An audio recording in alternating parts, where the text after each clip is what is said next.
I've seen children grow up in the same kind of homes, under the same roofs, eating from the same kitchen, and still end up like they were raised on completely different planets. There was one boy I remember clearly, always loud, always demanding, always correcting adults like they were assistants in his personal universe. And everyone used to laugh it off. He's just confident, they said. He's just outspoken. Then there was another child, quiet, observant, not perfect, but he knew how to pause before speaking, how to notice when someone else was uncomfortable, how to accept correction without turning it into a courtroom drama. Fast forward years later, and life did what it always does. It revealed everything. One of them walked into rooms expecting them to adjust. The other walked into rooms and adjusted himself. And that's where the uncomfortable question starts to form. Not about the children themselves, but about the quiet habits we adults normalize while they're growing up. At what point does a child stop learning respect and start rehearsing entitlement?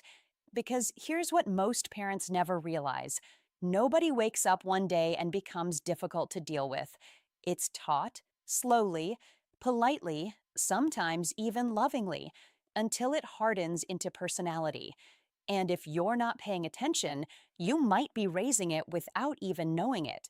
The most dangerous thing about raising a difficult adult is that at the beginning, nothing looks dangerous at all. It usually starts in the small moments that parents either find funny, ignore, or explain away, because life is already busy enough without turning every little behavior into a problem. A child interrupts adults constantly during conversations, not once or twice, but as a pattern. They don't wait, they don't pause, they just push their voice into every space like it naturally belongs there. And what do most adults do? They smile. They say, he's energetic, or she just likes attention. Then there's the refusal to accept correction. Not the dramatic kind at first, nothing that screams problem child. It's subtle. A rolled eye here, a muttered whatever there, a slow emotional resistance to being told they were wrong. And instead of addressing it, adults often soften it with excuses like, don't mind them, they're just strong willed. But strong willed is not the same thing as uncorrectable. One of the clearest early indicators I've learned to watch for is how a child reacts when they don't get their way in small things. Not big disappointments, small ones. Being told to wait, being asked to share, being corrected in front of others. Some children adapt, others escalate internally. You can see it in their face before it ever becomes behavior. The discomfort with not being centered. And here's the part most people miss: these patterns don't disappear on their own, they get rehearsed. Every time an adult laughs off disrespect, every time a boundary is softened to avoid a tantrum, every time a child is excused from accountability because they didn't mean it, something very quiet is happening in their mind. They are learning that social limits are flexible, that discomfort is negotiable, that other people's boundaries are optional. There's a concept in developmental psychology that explains this well: behavioral reinforcement loops. If a behavior doesn't get corrected, it doesn't just continue, it strengthens. The child isn't being bad, they are learning what the environment allows. And the environment, more often than we admit, is very generous with the wrong lessons. I've also noticed something else over the years. Parents tend to underestimate repetition. They think it's just a phase, even when the phase has been repeating for years. But personality is not built in single moments. It is built in patterns that nobody interrupts. So, what looks like harmless coincidence in a 7-year-old can quietly become social friction in a 17-year-old, and eventually emotional distance in an adult nobody enjoys being around.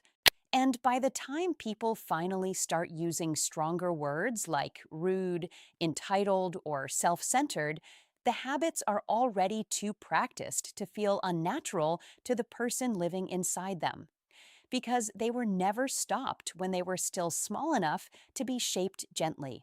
There is a very thin line between loving a child deeply and unknowingly raising them without limits, and most parents don't notice when they cross it because it doesn't feel like a mistake at the time. It feels like care. It often begins with the desire to make life easier for the child than it was for them. Less struggle, less discomfort, fewer harsh experiences. So the child is protected from disappointment at every turn. If something upsets them, it is quickly fixed. If they resist a rule, the rule is adjusted.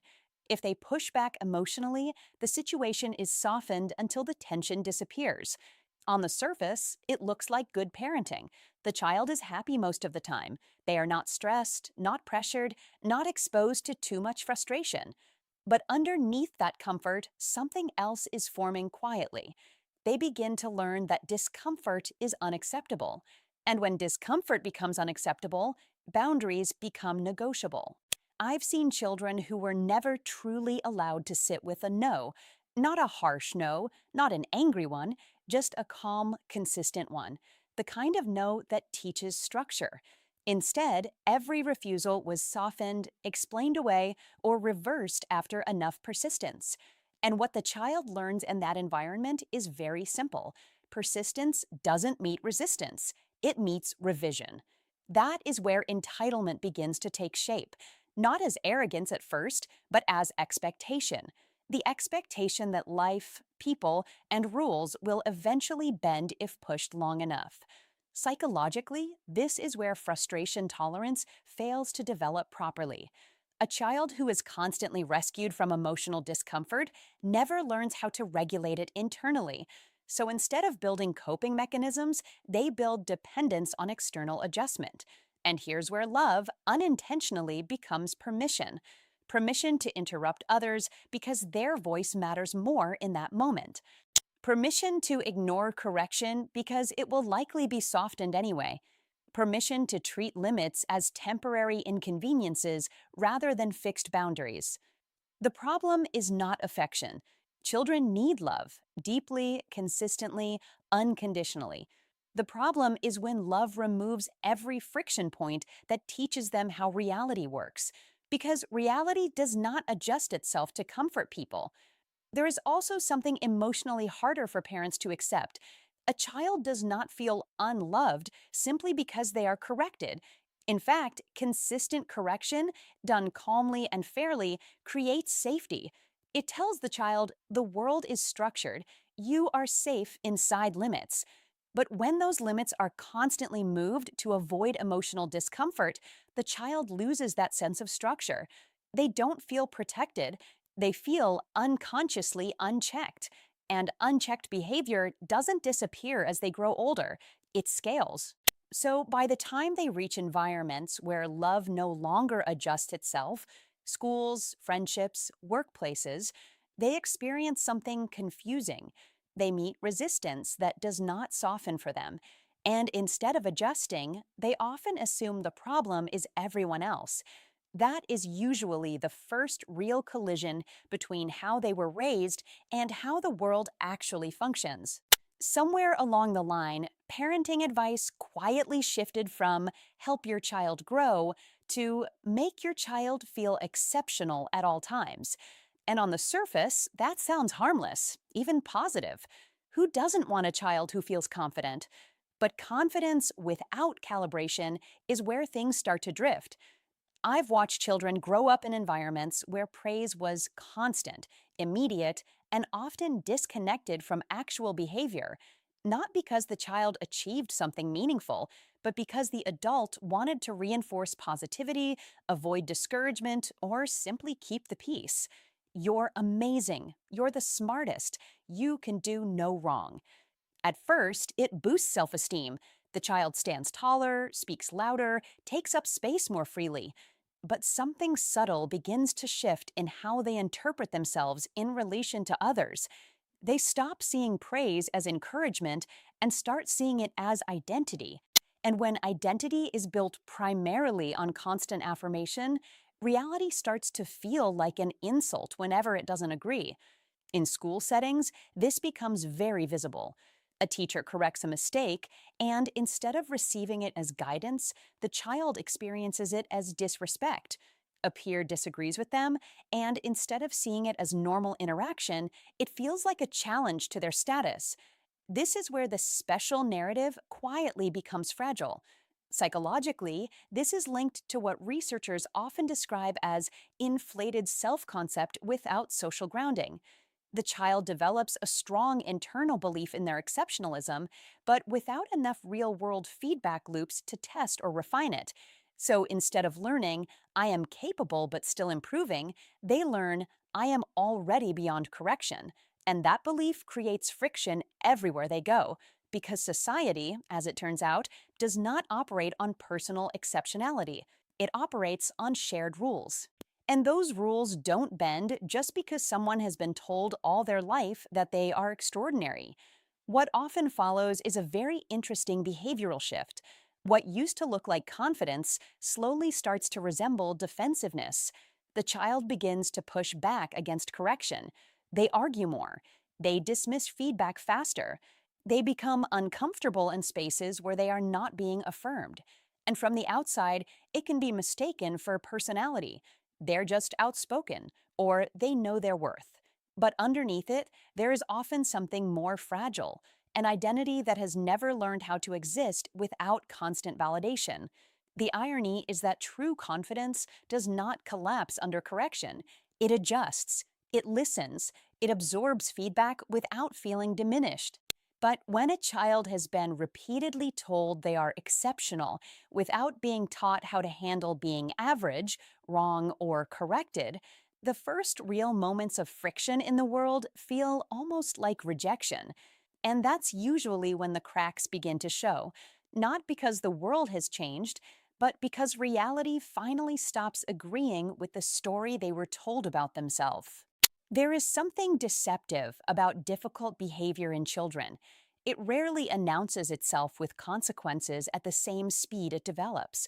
It grows quietly, almost politely, while life continues to reward the surface version of things. So, a child who interrupts, resists correction, and demands attention can still be laughed with at home, still be excused at school, still be described as just a handful without anyone feeling an immediate urgency to intervene. And because nothing collapses early, everyone assumes nothing is wrong. But adolescence changes the environment completely. This is usually where the first real feedback from the world begins to arrive, and it does not arrive gently. Teachers stop negotiating, peers stop accommodating, group dynamics become less forgiving. What used to be cute confidence in childhood begins to register differently in social spaces. Now it reads as interruption, as entitlement, as disregard. And suddenly, the same behaviors that were previously tolerated start to produce distance. I've seen the moment it happens. A teenager walks into a room expecting the same automatic attention they used to get at home, and instead, there is hesitation from others. Not rejection at first, just quiet resistance. People start choosing different seats, conversations shorten, invitations reduce, and the young person doesn't immediately understand why. That confusion is important because it marks the first real collision between internal identity and external reality. Psychologically, this is where an external locus of responsibility often begins to form. Instead of asking, what am I doing that affects how people respond to me? The easier question becomes, why is everyone suddenly difficult? The blame moves outward because inward reflection was never properly trained earlier.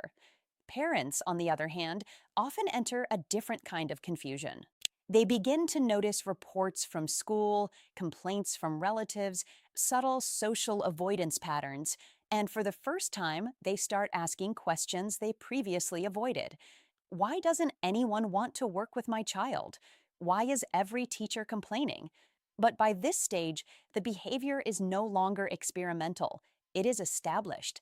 And that is the part that feels unfair to many adults, because they remember a time when the child was still flexible, still shapeable, still responsive.